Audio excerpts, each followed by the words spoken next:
Hello and welcome to episode 46 of the Scottish Liberty Podcast with me, Antony Sammeroff. And of course me, Tom Laird. We are here with Erin and Lydia of Young Americans for Liberty. We are very excited to have them in Scotland and they're going to tell us about themselves and their organisation. So would you first like to introduce yourselves and Young Americans for Liberty? Great. So, hi everyone, I'm Lydia. I am the Southeast Regional Director for Young Americans for Liberty. I'm in charge of 9 states, over 170 chapters on college campuses, as well as over 15 state chairs who are our field workers in the states. So, there's that. And I'm Erin. I handle the West. But we should probably talk about what YAL is first before we dive into essentially what it is that we manage. Young Americans for Liberty is an organization that started in 2008 with the Ron Paul campaign as Youth for Ron Paul. Okay. But as the campaign sadly came to an end, we kind of realized that there was a lot more to it, that people were, especially millennials, were getting excited about the ideas and concepts of liberty. As they rallied behind Ron Paul. So from there, they kind of turned it into something more. So Young Americans for Liberty was born. And I mean, gosh, in the past year and a half that I've been there, we have gone from, I think when I got there, how many chapters did we have? Probably close to 700 maybe. And now we have 950 something. Wow, awesome. Is that due to you guys being on board, of course? Of course it is. 110%. So Young Americans, what's the demographic there? How young do you have to be to be a Young American for Liberty? I mean, we don't really discriminate. So if you're a non-traditional student and you want to start a chapter, you're more than welcome to do so. But I mean, essentially just a college kid on a college campus. Okay. Yep. We also have high school chapters, but not very many. Right. Those are, something we don't necessarily focus on, but we do have them. Okay. Do you think there's been a swelling of libertarian feeling just in the last year or two that's maybe, I don't know what's brought it in, the election or something like that? Yes. Because, you're right, okay, because I think that I've noticed there's been more libertarians around in the last year. Do you know what might have precipitated that? Feeling politically homeless, particularly with the last election. There was a lot of unrest because people were unhappy with both candidates. Right. And then we didn't really have a good Liberty candidate. Oh gosh, I shouldn't say that. The Gary Johnson campaign would get very mad at me. But we didn't have a candidate to rally behind. You hadn't named him. Well, then you had to everybody say knew who I was Gary talking Johnson. about. And by the way, what is Aleppo? I don't think anybody actually knew until he asked that question, and then people were Googling it like so crazy. He did us a service by enlightening us as to what Aleppo is. If only George W. Bush didn't know where Iraq was. Everything would have turned out much, much better. Yeah. So I very rudely interrupted you. So people have been feeling politically homeless, and despite Gary Johnson not being very libertarian, they still found their way over to the Liberty message. Right, because we kind of package it as more of the ideas and the philosophies, because we are a nonprofit. We don't do candidates or policy or any kind of legislature, so if you don't necessarily, we say libertarian little l, right? Okay. We don't associate with a party. Mm-hmm. So by doing that, you don't necessarily alienate people who, we have everybody under the spectrum from anarchists all the way out to your more conservatarian or left libertarian. Right. Okay. Right. And so what's the big issue at the moment that you're working on? What's really the burning issue for you guys?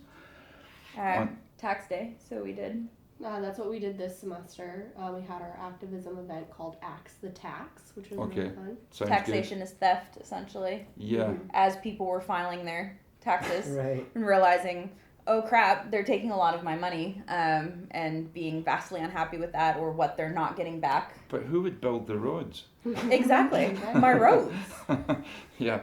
So, I think some people will be wondering how you got such an awesome job, like each of you, because, who wouldn't like to be a full-time paid libertarian activist? I know I would if anyone out there is listening. So living the dream. Yeah, living the dream. Totally. Tell us, how did you make it happen?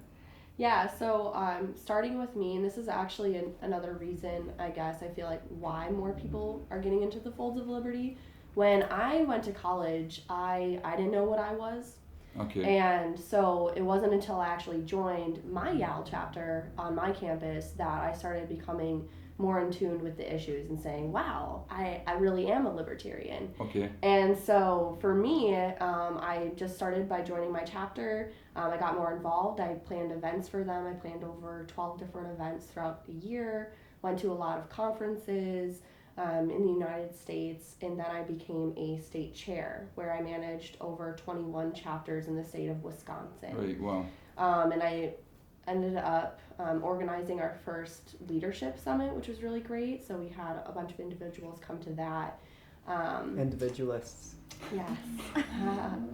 And from there, I applied to be a regional director, and I got it. And it's awesome. I get to talk with hundreds of students every single day about what they can do on their campuses and how they can make Liberty win. Awesome.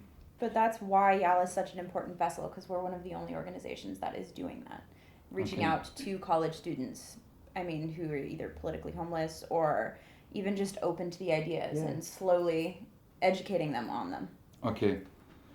Could you enlighten me? One of the things I'm curious about is is there something in America called, is it like Title IX or something? And what it's precipitated is kind of like, what I've heard is that they have sort of kangaroo courts on campuses. So like if a guy is accused of some sort of misdemeanor like sexual misconduct, that the police don't normally get involved. It's just something that they deal with on campus, and it's unbalanced. They say, well, why would this person make an accusation against you if it wasn't true? I mean, do you know anything about that, or have you heard anything about it? Really, it's not a problem for you guys where you are then? That does happen. That is not an issue, however, that we have really gone in depth with, with our organization. Right. So is it mainly just free speech issues that you Yes, you focus so on? A large portion of our activism does go towards free speech on college campuses, specifically public universities. Okay. Which those are where most of that unfortunately takes place. Wow. Mm-hmm. Okay.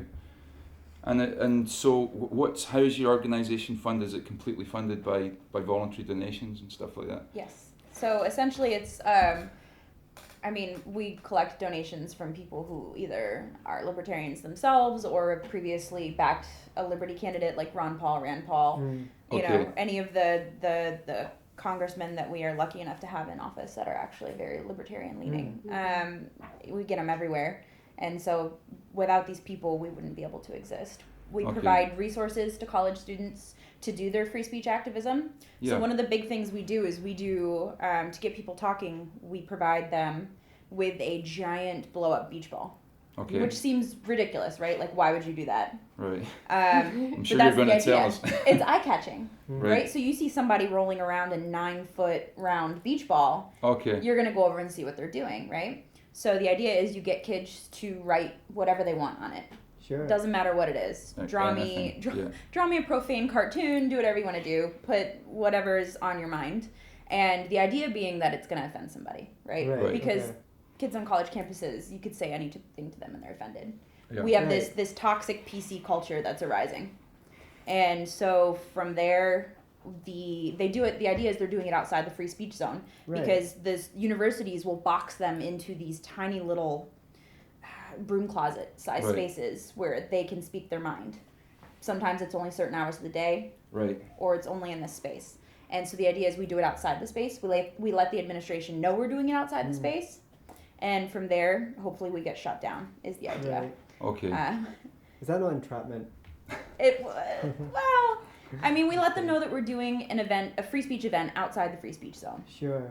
So it's up to them whether they're going to enforce their policies or not. Okay. It seems to me very counterintuitive for universities of all places where ideas are meant to be examined to be cracking down on free speech. I mean, surely if there's anywhere to discuss ideas and test them, it should be on a university campus. On a university campus. Yeah. You would think that. Yeah, and I have an example too where at, I believe, Clemson University in South Carolina, they actually have students who want to have a multicultural center where people of a white race are not allowed. technically. So If you think about it, they're segregating themselves, They are. which is rather ridiculous, especially when they value people like Martin Luther King, who spoke so highly against segregation and really promoted freedom of speech. And so it's kind of sad, anyways, to think about those people that Americans or students, anyways, really value, and then taking what they have and only taking part of it. Yeah, and these are sort of left-leaning or very progressive. They would describe themselves as, whether they are actually progressive, I'm not. Regressive. In any understandable sense of the word, I'm not sure. And maybe it's just that, in the 60s and what have you, during the Cold War, the left wanted free speech because they felt like they were the marginalised. And that they were the radicals. Yeah, and that they were the radicals. Now that the left have won over the centre ground, they're suddenly the ones that are in opposition to free speech when traditionally they were the advocates. And I think, it's really quite shocking. So what's the demographic in terms of, we find here in Scotland, amongst the libertarian community, it's pretty much male dominated. What's the split in America? It's up and coming. It's more even. I would say now, when I first started, there weren't really that many women, to be honest. But now, people are really coming through, and it's not just, an all-boys organization or something like that. Because I was going to ask, when it was like that, what do you think the main reason was? Was it something perceived to be sort of like a boys' club? Yeah, it's very hard once, if you're a group and all of your members are men, it's very hard to not see that, as a woman at least, as, I'm not sure if this is something that's for me because I would be the only girl. Once you break that barrier and you start getting a few, and you start getting more and more and more. And so that's kind of the stage that we're at currently. Well, and the idea is too, it's the cis white male is the libertarian. That's the perception. Yeah. So I think that what we're trying to do is we're also trying to shatter that perception, because libertarian's a dirty word. No matter where you are, it seems like there are these preconceived notions about what you actually believe. But if you come down to it and you actually ask the millennial, okay, so what do you think I believe? As a libertarian, what are the values that I stand for? They don't actually know. No. They can't give you a clear, concise answer. No, usually you're accused of being corporatist. Or that's what we get accused of here. Or you just care about rich people, and you also you want people. I can't believe you're going on campuses promoting a political philosophy that would have poor people dying on the street. I mean, it's shocking. No wonder they're trying to shut you up. Well, the thing is, if libertarianism is such a corporatist creed, where's my check from Halliburton? Where's all the funding from your Coca-Cola, Starbucks, Microsoft, Apple for libertarianism? Why don't they teach Mises and Hayek? Why has everyone heard of Karl Marx but no one has heard of Karl Menger? And I know that even a bunch of libertarians listening to this haven't heard of Karl Menger. Why don't you enlighten them all? He was one of the founders of the Austrian School of Economics. Was he actually? No.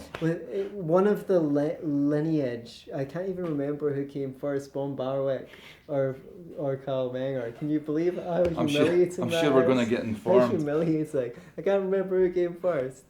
Chicken or the egg. That's okay. I certainly don't know. No, I'm an economics enthusiast, so it's of interest to me.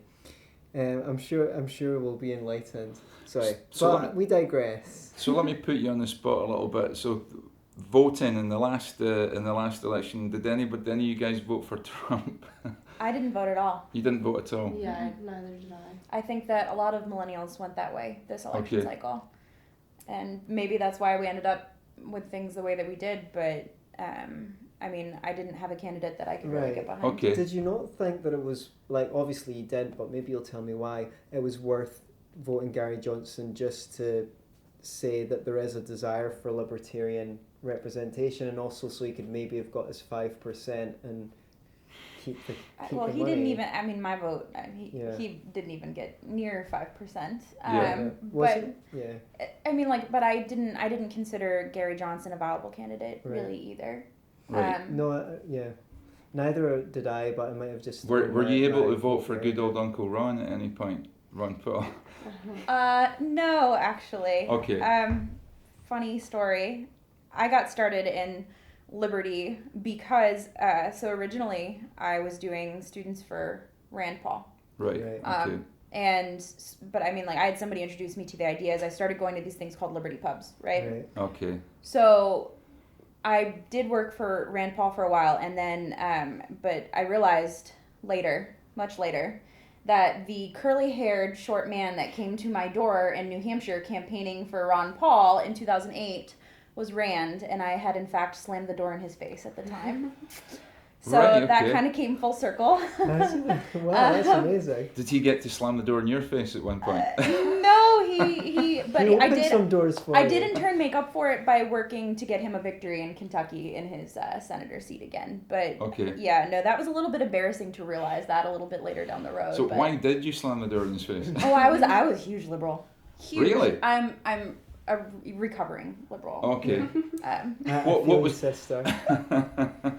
Was there a defining moment? Was there a demasculating moment, or is it just something that kind of was your liberal values just kind of like eroded away, slowly?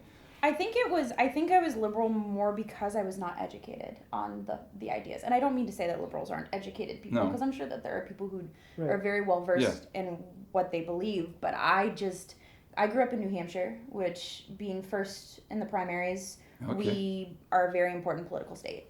And so for that reason, you always have politics in your face. So I was very apathetic to it. Okay. I didn't know why I should care.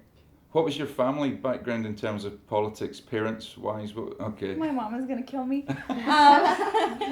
So my mom is a huge liberal. Okay. She would take me to Hillary Clinton talks. Wow, how exciting. But yes, that's probably why I believe the way I do. She actually is, and she'll tell anybody what I do. She's very proud of me and the fact that I live in DC. I think she thinks that I'm way more important than I actually am. But all moms do. So, but my dad is conservative, so like I kind of had a balanced household. But I mean, balanced if not noisy, maybe, if it was. No, they live in harmony because they never talk politics. Oh, right, okay. So, but were you exposed to their ideas when you were growing up, or not? More so from my mother, yeah. Right. Okay. I mean, Can't obviously. believe she tried to indoctrinate you. Sure. She tried, and for a while succeeded, but eventually I learned the error of my ways. So what made you become a libertarian? And before you answer like your conversion story, I kind of want to know, were you more convinced by the deontological or principled argument, which is you should be entitled to your own stuff, every individual has rights that are inviolable, or when you looked at what the consequences of liberty were, and you thought that would actually be more better for people like in a utilitarian or consequentialist way. Like, maybe you could lead on that one. Oh yeah, no, that's okay. For me, that's a little harder question, just because I feel like I kind of always was libertarian. You just but for me, it is more of the don't hurt people, don't take their stuff. Yeah.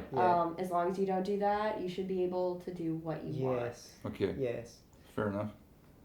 I mean, it's essentially the same for me. Right, I was very gradually introduced to the ideas through like doing Liberty Pubs, which is essentially like Liberty on the Rocks. And every time it was a different topic. First, you fall in love with the people, right? Yeah. Okay. Because you're having. Yeah, that's why we don't get any Scottish libertarians, because we're such assholes. I'm sure that's not the case. Well, me too. I think Stick around. So, I mean, New Hampshire, there's some Free State stuff going on there. We had a guy called Vince Perfetto on this. He was from New Hampshire and was telling us all about the Free State Project. Have you had any involvement with that at all? No, just because I don't live there anymore. And when I lived there, I wasn't aware of it. Okay. But I mean, I think it can be a sustainable model to get liberty into a state. I mean, like, essentially, New Hampshire is known as what is the freest state. Right. I mean, we take live free or die, our state motto, very seriously. Right. So, don't wear a helmet when you're bicycling or riding a motorcycle. You don't have to wear your seatbelt if you're over the age of 18. Right. Set off whatever fireworks you want, blow your arm off, nobody cares. So live free or die, literally. Yeah. Right. Excellent. But no Yes. income tax, no. Yeah, low income tax at least. But oh no, No there's no sales income tax? Yeah. Okay. That's good. And I sometimes, when I'm in my down, when I'm not feeling optimistic about the prospects for liberty, I'm like, I just wish there was like 2 or 3 times more of us, or 10, so there was enough to like go to one location. But I do think we are the fastest growing political philosophy. I mean, we had this alt-right thing come up, but I don't think they're going to stick around because they came up suddenly, and I think they're going to go away suddenly. Whereas liberty has been growing like gradually through a grind, and when someone becomes a libertarian, you very rarely hear of them going back to becoming a conservative or a liberal, but we do get people from both sides of the political spectrum. So did you say you're from Wisconsin? Yes. Okay. Wisconsin. And how are things there in terms of liberty? It depends what it is. I would say it's pretty balanced. Okay. Actually, for example, just with drinking, my parents grew up where they could drink at 18. Okay. And then it switched to 21. Wow. But you can still go to a bar, for example, with your family. And my dad, if I was 14, for example, could Okay. say she can have a drink. Right. You know, Okay. so like we're very lenient with that. Yeah. There's just a lot of. So but, what's you the know, voting just age in like Wisconsin? What age do you get the vote? 18. Yeah, it's 18. It's across the 18. board. Right. So Okay. So you can decide the destiny of a nation, but you can't decide to have a drink. Exactly. You can't have a drink exactly. if your candidate wins. You could go fight for your country, but you can't Yeah. have a drink. Well, here in Scotland, it's even more insane. You can get married and vote here at 16, but you can't have a drink at your own wedding until you're 18. 16, huh? Yeah. Yeah. So, well, I mean, I'm not saying it's necessarily a good idea giving 16-year-olds a I vote, don't but think we it do. is personally. Well, I don't think anyone should have the vote, but I'll just Yeah, keep that's quiet probably a about good that. idea. Nobody. So please don't anyone excerpt that and do some like Antony Sammeroff says that no one should be able to vote. He's obviously a fascist. Voting is aggression. It is. Stop initiating the force against me using the ballot box, you scumbags.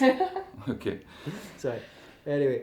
So you mentioned before we started, you mentioned the organisation Fire. Can you tell us a little bit about Fire. them and what And you're? don't shout it out in a cinema. Yes, that would be Yeah. very Don't bad. shout it out in the movie That would be theatre. good. Because that's one of the libertarian discussions I've heard. Should you have free speech, as in, should you be allowed to shout fire in a crowded cinema? No, it's more in philosophy they ask you that Yeah. question, don't they? Generally. No, not if it's privately owned, because the owner can say that you're not allowed to shout fire during his movie. Anyway, on we go. Tell Yeah. us Sorry. about Yeah. Fire. What's the relationship with Fire? What's? I mean, so essentially, like, we work through Fire. We do all of our free speech activism on campus, and Fire stands for Foundation in Individual Rights and Education. Wow, awesome. Okay. And so they are the vessel that we go through to figure out what policies are on each campus. So they'll rate it like a stoplight. So green means that they have good policies all around, very little room for change. Yellow means there's something very subjective that could be used to shut you down if they disagree with you. Right. Okay. And then red is like, what is it, laughably bad policies is what I they think what that's they say. And then we use them to not only figure out what these policies are, how to change them, but then also we go through them to litigate with universities Right, to change their policies. Yes. Yeah, if you the said you had students, some if victories. the students choose to do that, Yeah. Right. go through We've had that some very, process. very, very big victories. Okay. Yeah. And has it been largely peaceable so far? Is there? Yes. Yeah. So the nice thing about Fire is they are a legal aid, and they do this all free of Okay. charge for Wow. students. And so most of our wins aren't necessarily through litigation. Right. Most of our wins are by really taking a stand and not just going out one time, but going out at least 5 times where the university, if they don't. So a lot of policies, for example, they don't really care if Okay. someone goes out. Yeah. And so why do you have them? Mm-hmm. And Get so them on non-enforcement. yes, Yeah. and so we get a lot through that, and where they'll change it. But then they also help us in terms of sending out letters ahead of time, and everything there. How to go But- through it to essentially make sure that you don't, get caught between a rock and a hard place because you did something wrong. Yeah. And then, Right. lose out on changing those policies. Mhm. But I mean, in terms of Is it volatile? I mean, like, people get really offended, and like sometimes there's a lot of heated confrontations or signs getting smashed. Yeah. Campus professors getting really angry, but I think one of the there's a huge liberal bias on campus with professors. But we had actually a group of students recently who got arrested for handing out pocket constitutions. Really? Mm-hmm. So what way? Spent the night in jail. To spend the night in jail for handing out the Constitution. On a public university campus. Why? What is wrong with handing out the Constitution? You tell us. Right. Well, what did they say? What ostensibly, what did they say was the? I mean, like, I'm guessing that they were violating the students' ability to not be harassed with the constitutions. Basically soliciting. Wow. Yeah. Okay, and the police have nothing better to do with their time than to arrest people for that. Campus police apparently not. Yeah. Campus have their own police. Mm-hmm. Yeah. In most cases, they have an offset of whatever city they're in. And are their powers similar to state police, or is it just really no? City police more so. Okay. Right. I mean, we have things are pretty bad here at the moment in Scotland in terms of free speech, or it's getting that way. And we had a guy here. Don't know if you heard of him. He's a YouTube guy. He's called Count Dankula, and he taught his dog to do a Hitler salute. So it was like a little pug dog, and like he would say something provocative, and the dog would do a Hitler salute, and and he got arrested and charged, and it's a case. And he just did it for a laugh. Really? You know what I mean? Yeah, I mean, seriously, the guy's not in that. But even if he was, like, so what? You know, it's like it's just a YouTube video. You don't have to watch it. We've had people arrested for making tweets. Mm-hmm. Currently in Scotland, you can be arrested if you sing the wrong kind of song. If they deem it to be offensive, you could even be a football supporter. And when I say football, I'm talking soccer. You can be abroad. You can be overseas. Someone can video you singing a song that they deem to be offensive, and then you can be arrested when you get back to Scotland. Really? I mean, it's called the Offensive Behaviour at Football Act. It was brought in by the Scottish National Party. Yeah. It just amazes me that they can get away with laws like that. I mean, I think every state is different too. With us, sometimes you can get fined for mowing your lawn in shorts on a Sunday. I mean, like, well, quite rightly so. Laws. Have you seen Antony in shorts? I don't want him mowing my lawn in shorts, I'll tell you that. And not on a Sunday. Definitely not on a Sunday, that's God's day. Yeah. Well, yeah, ostensibly it's because we had, people singing bigoted songs at football, because... Yeah, inflammatory, causing trouble. But it's like, that's the song that's associated with their team or whatever, and a lot of people just like singing these songs because it annoys the other guy. Yeah, because it's kind of a bit of it's a bit risky, I shouldn't be singing it because it's almost... Anyway, I'm not justifying people singing bigoted lyrics, but it's like, it's not an arrestable offence, and I don't appreciate being forced at gunpoint to pay for the enforcement of laws like that, which I don't agree with. Well, it's while they have time for police to be on Facebook and Twitter looking for people to arrest for saying things that might be deemed offensive. There's actually people committing serious assaults and not getting arrested. It seems completely and utterly crazy to me, at least. So, given that the libertarian position, even though we've got our own political philosophy and principles, when people just look, from which we derive our policies, when people look at those policies, it looks to them like a strange mix of liberal progressivism on, say, civil liberties and foreign policy, and conservatism on economic issues, although I'm not really sure that conservatives are economically conservative, since they seem to not be so much for free trade these days, and a lot of the time they're in bed with big business. But nonetheless, does that mean that going forward, and have you been coalition building sometimes with like progressive groups on free speech? Well, they are not really into that anymore, but they used to be. Or say on civil libertarian issues, and conservative groups on economic issues? Yes, so we do build coalitions with several different organizations, and some they're only on certain issues. That's something that we tell students all the time is don't be afraid to reach out to an organization that might be willing to help you, because those are more and more people that you're bringing into the fold of liberty. Sure.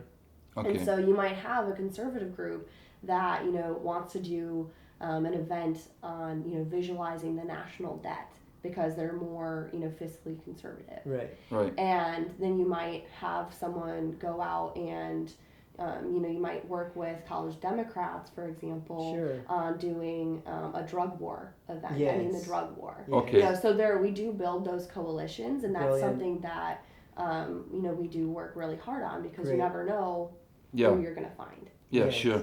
And they're not going to seduce your guys away to their organisation, but you might get their guys interested in ours. Why? Because we've got the most coherent and rational political philosophy. Well, it's all in how Naturally. you package it too. You find what resonates with a specific person, and you bring them in on one issue. Yeah. And then as you develop your relationship and you get a rapport with them, you eventually can, unintentionally, I guess, educate them on the ideas more so, and you'll find that you can kind of figure out what makes them tick and bring them into liberty, even if it's on just some issues, not all of them. And then eventually, they'll be more open-minded about it. I've brought people into the organization that are just one issue is their big issue, Okay. but their liberty stance on that. And then eventually, they come to more events, they learn more, they talk to more people, and then they find, wow, I'm way more libertarian than I thought I was. Because college students don't realize, like I said, nobody can tell you what a libertarian actually believes. Right. So, if you kind of show them that, they'll realize. For instance, my brother. My brother was a Bernie bro. He Right. loved Bernie Sanders. He thought it was the greatest thing ever. Free college. So exciting, right? Right. Yeah. Right. You should come to some of our colleges in Scotland. They're free. Yeah. I was arguing with a socialist last night. We won't get into that. But, he was very, very, very pro Bernie Sanders. And then I actually had him sit down and take an I Side With quiz. Right. One of those just ridiculously long 20-minute quizzes. Right. Okay. He's a libertarian now, long story Wow. short. Oh, wow. Awesome. Because he Well didn't done. realize that the ideas that he had, because he was always wavering between, am I a socialist or am I conservative, because I care Right. about the fiscal issues, but I also, Yeah. but he also didn't understand I had a economics. similar kind of experience. This is years ago. I was politically agnostic for about 15 years. I was like, look, there's no point. Nothing really represents the way I feel. And I got into a band called Stuck Mojo, and on their website they had this link to Neil Burt's radio show, and on it was a political matrix. So that you answered all these questions, and it put you on the political matrix, and it was like right libertarian. I thought, that can't be right. Libertarian sounds too much like liberal. I'll try again. I must have done something wrong. And it kept putting me back into this libertarian. And it forced me to go and find out what a libertarian was. And generally that's how I got into libertarianism. Oh, good. You heard it here first, folks. Yeah, absolutely. That was my conversion story. Or Well, at we least have- the beginnings of it. We have something exactly like that we Right. have our college students when they're But doing an event on whatever the campus put answers up. they put in, it still comes out It's- libertarian. Funnel Call them. it, you'd be surprised. It's a Okay. mixed bag. You have Right. your centrists, your Marxists, your socialists, and then your Statists. statists. But Satanists, whatever. exactly. So you essentially just have them take what we call the world's smallest political quiz. I think it's something about 10 questions. 10 questions. Okay. It takes maybe 2 minutes. And from there you figure out, the number of points on the front, number of points in the back. You plot up and over. Okay. And that's how I realized, essentially, the Okay. long and short of it, that I was libertarian. I took Right. that and I plotted right on Ron Paul. So is that online, or is that a handout that you give that they do? It's a visual aid that we have Okay. set up. Yes. So what's really great is that we give, for all of our activism events that we do, we provide, if they need it, our students with activism kits that Nice. come with, pocket constitutions, a thing like a political quiz, handouts, that sort of thing, which is really great. Tell us about the beach ball. Yes, so the beach ball. So another thing, we provide our activists with up to $100 in activism grant. Right. So that's how you can, let's just say you have a larger idea, something bigger you want to do. So for our Visualize the Debt event, for example, they have to get billboard, they have Sure. to get plywood for that, and paint to actually, make this giant number. Yeah. Quite ridiculous. But they need money for that. And so we Yeah. provide that money, and it's very similar with the beach ball. So that is something that, unfortunately, we can't send in kits, but they can buy that on their own. Right. Okay. And what? Yeah. Is this a beach ball that you can actually get in? Is it one of those ones that you can get inside and roll around on? No, that would be crazy. But I recommend now, through trial and error, I actually got to do a tour where I got to visit a lot of my chapters in California, which you would think that in California, there would not be very many libertarians, right. But we actually have our strongest presence, I think, in the most chapters in any state in California. I think we have like over 80 chapters just in California alone. Right. Yeah, I guess there's chapters. It makes you sound like a biker group or something. I know, but I mean, it's essentially, that's what it is. It's just a new chapter of the organization at a different campus. But we did a lot of free speech events, like boom, boom, boom, all in a row. And I learned through trial and error that you should purchase a clear beach ball. Right. Because if you get the opaque ones, you will run people over. And they don't take kindly to that. It's a violation of their nap. It's just very bad. I wouldn't want to wake up a communist during their nap. So, an interesting thing in California.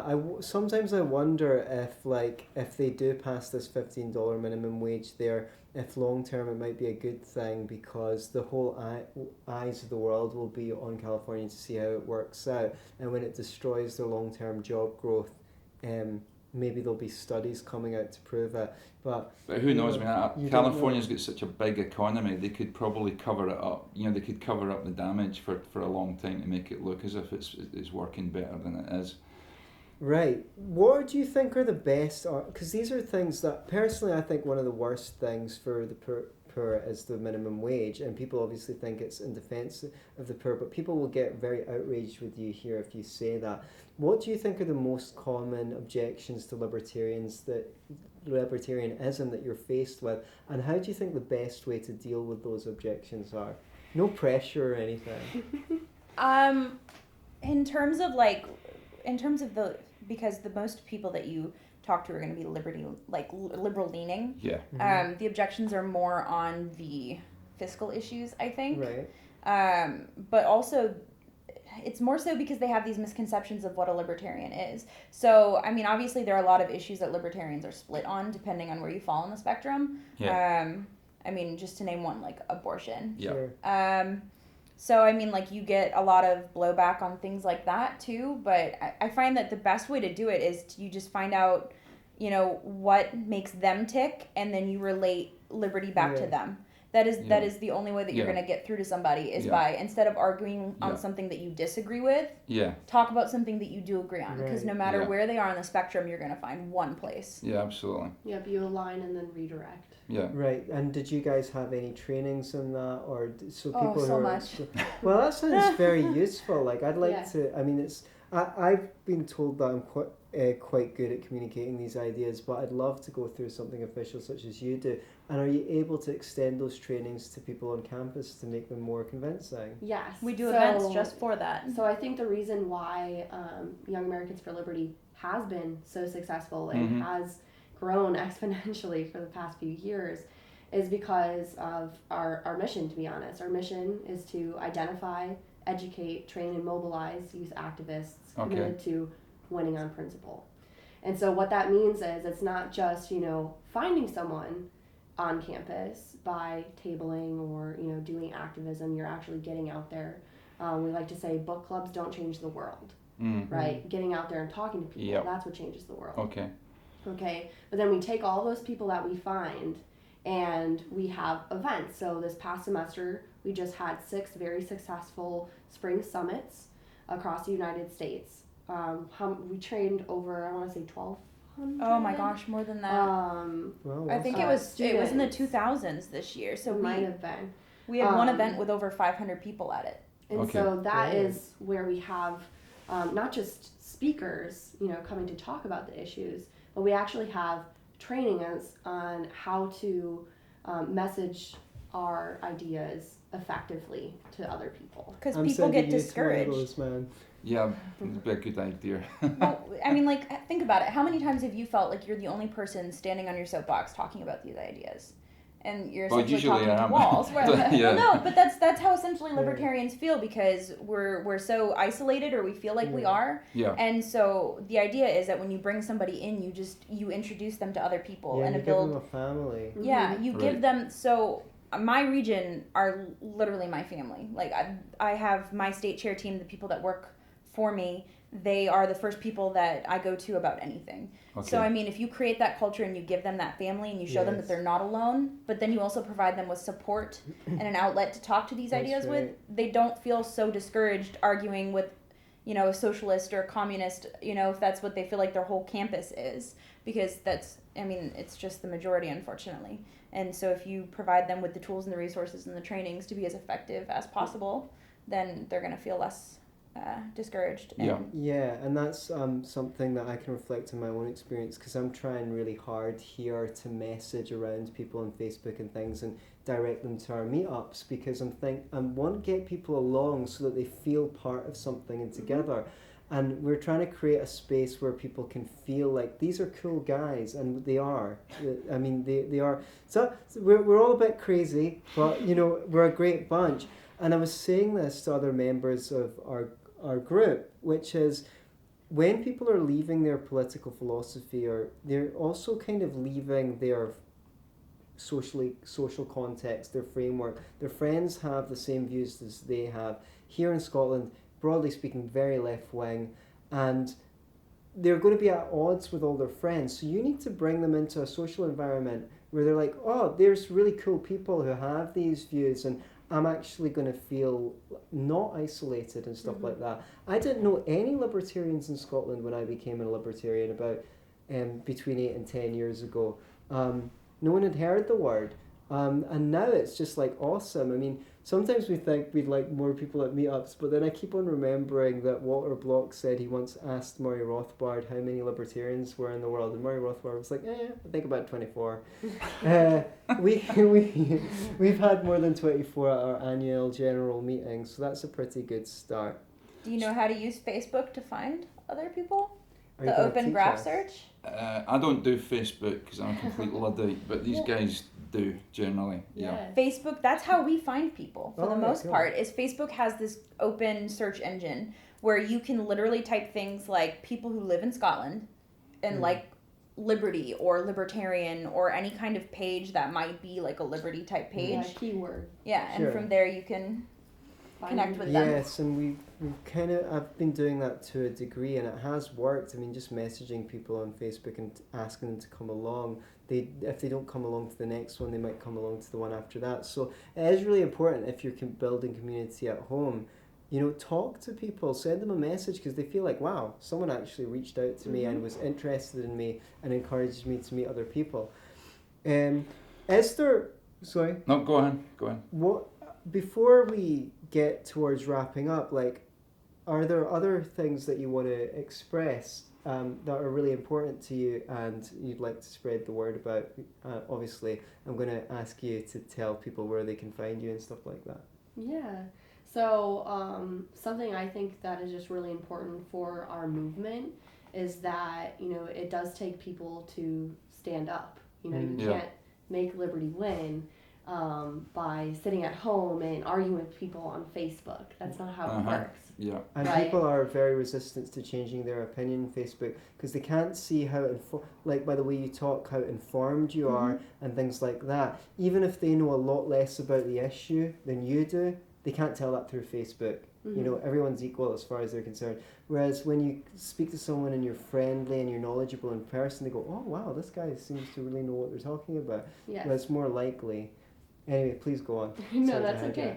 And, you know, that's why we have a active versus passive. You know, you always want to be active. You always want to be talking to people in person, honestly, if you can. Yeah. And being personal and being genuine is most important. We always say, you know, there's an 80-20 rule. Right. So, you know, you're supposed to be 80% genuine. It's not, you know, about 20%, that's the strategy of it. You know, it's not just getting someone to sign up. It's not just, you know, getting someone to come to a meeting.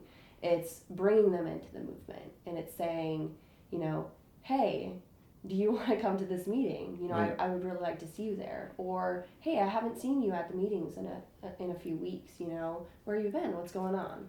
Yeah. You know, I've had several occasions where, you know, at least when I was a state chair, I've driven, you know, 3 hours just to get coffee with somebody. Right. You know, it's taking those extra steps that really make a difference to people. So treating people like they matter. Yes. Because they do. Exactly. So tell us where we can find, what is your website at and where people can get in contact with you? YALiberty.org. Yeah. Okay. Why Liberty? YALiberty.org. So And the is that letters. Y like the letter Y, not Yes. WHY? Right. YALiberty.org. Okay, great. And if you're out there in internet land tuning into the Scottish Liberty podcast and you know a young person in college or going to college, or you are a young person in college or going to go to college, I hope that you will get in touch with Young Americans for Liberty and see what you can do to get involved. Maybe start up a chapter, or if there's a chapter already, join. Yep. We also have a partner organization that works internationally as well, Students for Liberty. So even if you're in Scotland, you can still get involved in the Liberty movement through Students for Liberty. And they have conferences that they put together. They just had one in Europe this year. I think, was that their first one? No, they've had them. Resources for that? Have they got resources for students as well? Absolutely, Okay. yeah, absolutely. Yeah, they provide a lot of literature mostly. Good. So they have books. All right. And things. Cool. Wonderful. Well, thanks for coming joining along us. and telling us all about Students for Liberty. Where are you guys off to next? We're going to Edinburgh, right? Yes. Edinburgh. Okay. Yeah. Well, enjoy. You might find it slightly less sunny in Edinburgh than it was Especially here. since it's getting late. So. You're going there tonight, yeah? Yes. Okay. Well, you might bump into me tomorrow at some point because I'm going to be trying to do some. We've got a big day in all throughout Scotland tomorrow. People are going to the polls for the local elections. That's true. So We're both running in the local council elections, so I might be a politician next time you speak to me. Oh my gosh. Well, best of luck. Yeah, we'll need it. And you at home, be libertarians. Yeah, don't be righty. Or lefty. If you want more Scottish Liberty podcasts, remember to subscribe on YouTube, iTunes, or SoundCloud.